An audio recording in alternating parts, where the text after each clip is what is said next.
आहे वटपौर्णिमा. वटपौर्णिमेचा उपवास कसा धरावा किंवा गर्भवती महिलांनी पूजा करावी का किंवा ज्यांचं लग्न नाही झालं आहे त्यांनी हे व्रत करावं का, त्या संदर्भातली माहिती आज आपण बघणार आहोत. तर चला व्हिडिओला सुरुवात करूया. नमस्कार सर्वांना, श्री स्वामी समर्थ. तुम्हा सर्वांचं आपल्या चॅनलमध्ये खूप खूप मनापासून स्वागत. सगळ्यात आधी वटपौर्णिमेचा उपवास कधी सोडायचा? आता एक लक्षात घ्या, प्रत्येक गावामध्ये प्रत्येक समाजामध्ये आपापली वेगवेगळी पद्धत असते. काही ठिकाणी पौर्णिमेचा उपवास किंवा वटसावित्रीचा जो काही उपवास आहे, पौर्णिमेचा उपवास हा वेगळा असतो, जो आपण सकाळी धरतो, संध्याकाळी सोडतो. आता काही महिलांना जर पौर्णिमेचा पण उपवास आहे आणि वटसावित्रीचा पण उपवास असेल तर त्यांनी काय करावं, तर त्यांनी ज्या पद्धतीने पौर्णिमेचा उपवास आपण करतो तसाच करावा. कारण प्रत्येक गावामध्ये प्रत्येक समाजामध्ये वेगवेगळी पद्धत आहे. काही ठिकाणी असं आहे की फक्त उपवास म्हणजे वडाची पूजा होईपर्यंतच काहीच खायचं नाही. म्हणजे तुम्ही दूध, चहा, कॉफी घेऊ शकता. एकदा वटवृक्षाची पूजा झाली की नंतर तुम्ही सगळं खाऊ शकता. मग वरण, भात, भाजी, चपाती सगळं उपवास सोडू शकता, ज्याला आपण म्हणतो. काही ठिकाणी असं आहे की सकाळी फलहार घ्यायचा किंवा साबुदाणा खिचडी वगैरे खायची, संध्याकाळी उपवास सोडायचा. किंवा काही ठिकाणी असं आहे की दिवसभर उपवास केला जातो, जो दुसऱ्या दिवशी सोडला जातो. तुमच्याकडे काय पद्धत आहे तीच फॉलो करायची. आपल्या चालीरीती आपल्या सासूबाईंना किंवा घरातल्यांना माहिती असतात, त्याच पद्धतीने करायचं. कोणी काय सांगतं, कोणी काय सांगतं नाही. तुमची जी चालीरीती आहे, तुमच्या गावाकडे जी पद्धत आहे तीच तुम्हाला करायची आहे. दुसरं येतं की ताई, आता समजा आमच्याकडे अशी पद्धत आहे की पौर्णिमेचा उपवास म्हणजे वडाच्या म्हणजे वटपौर्णिमेचा जो काही उपवास आहे, तर हा कसा करायचा असतो, तर आमच्याकडे अशी पद्धत आहे की सकाळी फक्त म्हणजे पूजा होईपर्यंत काही खायचं नाही, नंतर तुम्ही खाऊ शकता. आता मला जर पौर्णिमेचा पण उपवास आहे, मग मी काय करू शकते, मग मी पौर्णिमेचा जसा उपवास आहे माझा तसाच मी धरू शकते. म्हणजेच मी लगेच पूजा झाल्या खाणार नाही, आणि जरी मला खायचं असेल तर मी खिचडी किंवा फळ खाऊ शकते. नंतर मग मी माझं सगळं म्हणजे संध्याकाळी देवाची पूजा आरती करून ज्या काही सेवा सांगितल्या आहेत त्या सगळ्या करून मग मी उपवास सोडू शकते, असं करू शकते. आता काही जणांचं असं आहे की ताई, आमच्याकडे वडाची पूजा केल्यावर संध्याकाळी उपवास सोडला जातो आणि पौर्णिमेचा पण उपवास हा उद्याच असणार आहे. मग काय करायचं? मग जर दोन्ही उपवास संध्याकाळी सोडले जातात तर तुम्ही संध्याकाळीच उपवास सोडायचा. तो दोन्ही सुद्धा लागू होईल तुमचा, काहीच अडचण नाही. आता ताई, आमचे पशुपतीचे व्रत आहे आणि वटपौर्णिमेचा उपवास आहे, मग कसं करायचं?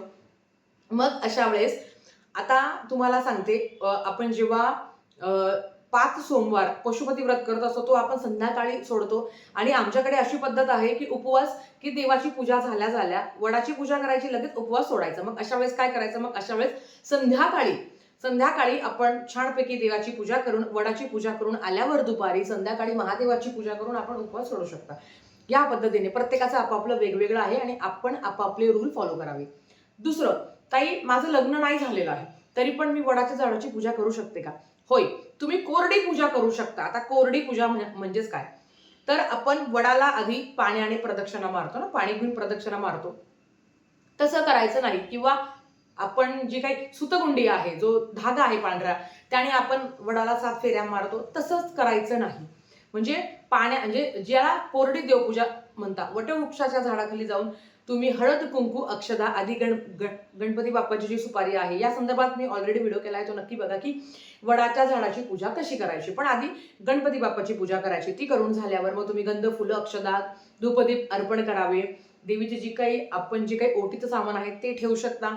आणि जी काही सुतगुंडी आहे ती त्या झाडाला बांधायची आणि खाली तशीच ठेवायची, त्याला प्रदक्षिणा मारायच्या नाही. ज्यांचं लग्न झालं, ज्यांचं लग्न बाकी आहे त्यांच्यासाठी सांगते, ज्याला आपण कोरडी पूजा म्हणतो. आणि मनासारखा जोडीदार मिळावा, सुयोग्य जोडीदार मिळावा, चांगल्या घरात आपलं लग्न व्हावं, चांगले माणसं आपल्याला मिळावे, याच्यासाठी नक्कीच तुम्ही उपवास करू शकता.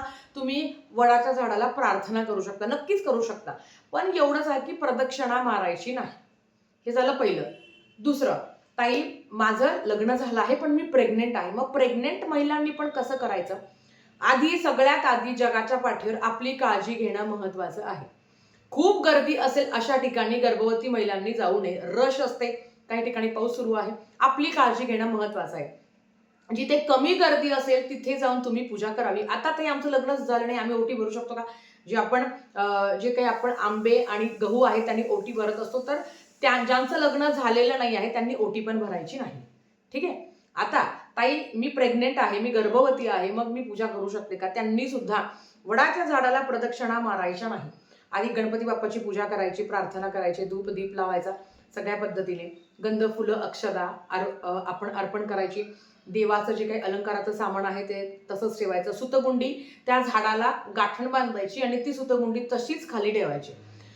गर्भवती महिलांनी प्रदक्षिणा मारायच्या नाही, सुतगुंडी तशीच खाली ठेवायची. समजलं असेल?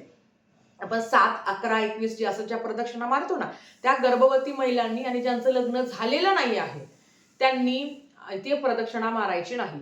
आणि नक्कीच आपल्या पतीच्या दीर्घायुष्यासाठी प्रार्थना करावी. ज्या गर्भवती महिला आहे त्यांनी ओटी सुद्धा भरायची नाही, ज्याला आपण कोरडी पूजा म्हणतो त्या पद्धतीने करायचे. उपवास तुम्हाला जर गोळ्या सांगितल्या असेल, सकाळी उठल्या तुम्हाला खायला सांगितलं असेल तर उपवास नाही धरला तरी चालेल. फक्त पूजा करावी, प्रार्थना करावी, मंत्र स्तोत्र तुम्ही श्रवण करू शकता. जर तुम्ही एका जागी बसून पठण केले तरी हरकत नाही. जे काही उपाय सांगताय ते तुम्ही सगळेच करू शकता, काहीच अडचण नाही. आता ह्या गोष्टी केल्यावर जे काही महत्वाचं आहे की ताई म्हणजे मासिक धर्माचा 4था दिवस आहे, 5वा दिवस आहे. आता 5व्या दिवसानंतर तुम्ही पूजा करू शकता, की आज 5वा दिवस आहे, तुम्ही पूजा करू शकता. 4थ्या दिवशी 2दा आंघोळ करून मी पूजा करू शकते का? बऱ्याच कमेंट्स आल्या. तर मला एक सांगायचं आहे मैत्रिणींनो, की जर मासिक धर्माचे 4 दिवस आपण पाळतो, 2दा आंघोळ करून किंवा 3दा आंघोळ करून दिवस बदलत नाही. पण काही ठिकाणी अशी पद्धत आहे की 4थ्या दिवशी डबल आंघोळ करून तुम्ही देवाची किंवा वडाची पूजा करू शकता. तुम्हाला जर इच्छा असेल किंवा तुमची करायची इच्छा असेल किंवा तुमच्याकडे ती पद्धत असेल तर तुम्ही करू शकता. बाकी सगळे तुमची इच्छा. या पद्धतीने आपल्याला हा सण साजरी करायचा आहे. आणि दिवसभरात तुम्ही कधी पण पूजा करू शकता. शुभ मुहूर्त काय आहे ते तुम्ही तुम्हाला ऑलरेडी सांगितलेलं आहे. तर आजच्यासाठी फक्त इतकं झालेली सेवा स्वामींच्या चरणी मी रुजू करते आणि आजचा व्हिडिओ इथेच थांबवते. आवडला असेल तर लाईक शेअर सबस्क्राईब करा. भेटूया परत अशाच एका नवीन व्हिडिओ सोबत. तोपर्यंत श्री स्वामी समर्थ.